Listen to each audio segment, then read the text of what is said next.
What's up guys, it's Celeste and I've now been on T for a week and I was supposed to go back today and get my second shot, but if you watched my last video and you saw the sort of text update that I put in at the end, because I didn't realize this until I was actually editing the video, there was some kind of mix-up, I guess, at the doctor's office where I was supposed to be taking 25 milligrams per week, and somehow that got confused, and so somebody there thought that I was supposed to be taking 50 every 2 weeks, which would be the equivalent of 25 per week.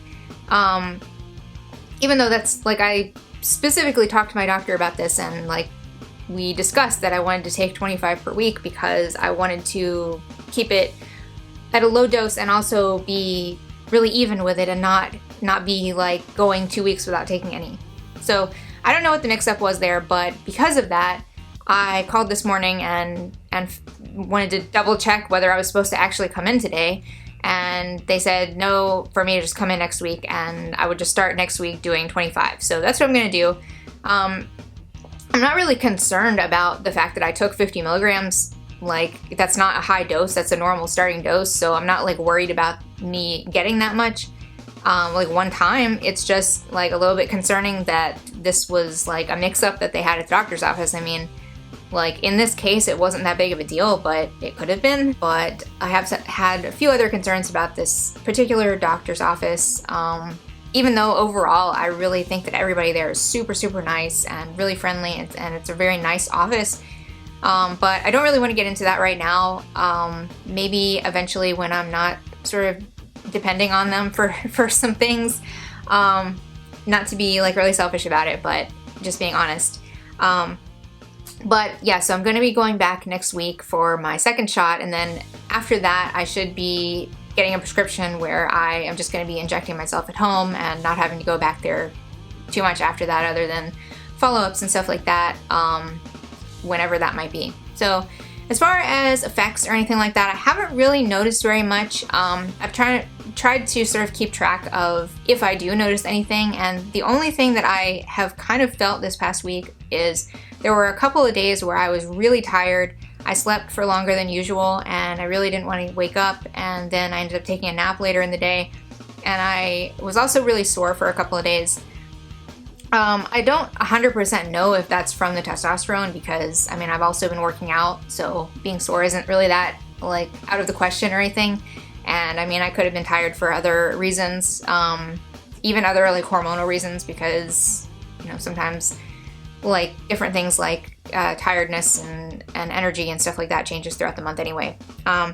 So I don't know 100% as far as that's concerned. I did look it up and I read some people on Reddit talking about that they did experience being very tired and like having muscle soreness and stuff like that the first couple of weeks that they were on testosterone, which kind of makes sense because your body is like working hard to create new muscle and new growth and stuff like that. So it kind of made sense to me. But anyway, that's the only thing that I've really noticed up to this point.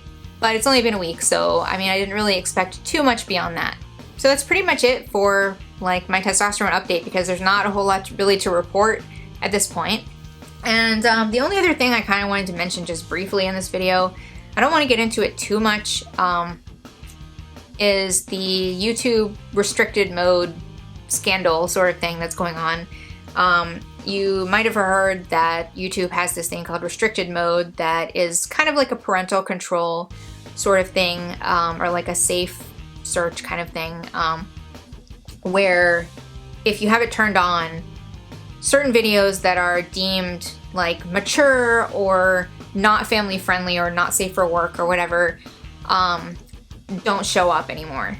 So the sort of scandal about this is that a sort of disproportionate amount of LGBTQ YouTubers' videos are not showing up in restricted mode. And it's not just stuff that is actually like about sex or sexuality or stuff like that. Some of it is just like purely informational stuff. Some of it's just like people's personal vlogs and things like that. If you look at my channel in restricted mode, a bunch of mine don't show up, including me talking about my daith piercing helping my migraines. I guess piercings maybe are considered scandalous or something. I don't know. And then also my 2 videos about being aromantic are not there, which I think is really interesting because, I mean, there's like no stretch of the imagination are either of those videos anything whatsoever could be considered mature or not family friendly. So, I mean, really the only reason that I can think that those 2 videos would have been picked up in whatever algorithm that they're using is if they're searching specifically for tags like LGBTQ or queer or stuff like that, because I really can't think of anything in the like actual videos or the descriptions or anything like that that would have triggered some kind of algorithm that would look for specifically like mature or adult themes or anything like that. I mean, unless they just consider all LGBTQ stuff to be in that category.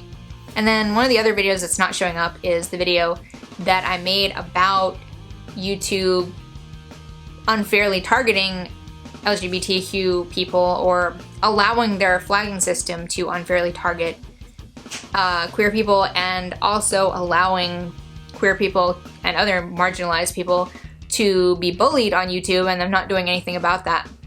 So it's kind of funny that that video is restricted, which again is probably, I mean, I did tag it with like LGBTQ and trans and stuff like that, so I mean, that's really the only reason I can think of that it would get picked up by their algorithm. Other people have talked about this and kind of explained the whole thing. I had more eloquent things to say about it than I just did, but I just kind of wanted to mention it because it is a thing, and I didn't want to make a whole video about it because I did already make that other video where I talked about how I feel like YouTube is not really looking out for our community. And so I'll link that in the description and above. I always forget which side it's on, but I want to say it's on this side where the thing comes up, but it's kind of hard because I'm backwards and everything. But I will link that and you can watch that if you want. But that's not really talking about this specific issue, but it's kind of just talking about how I don't really feel like YouTube has the right priorities when it comes to marginalized people and how they're handling our community. That's about it for this video. If you liked it, give me a thumbs up and subscribe to see more of my future content. Thanks so much for watching, and I'll see you guys next time.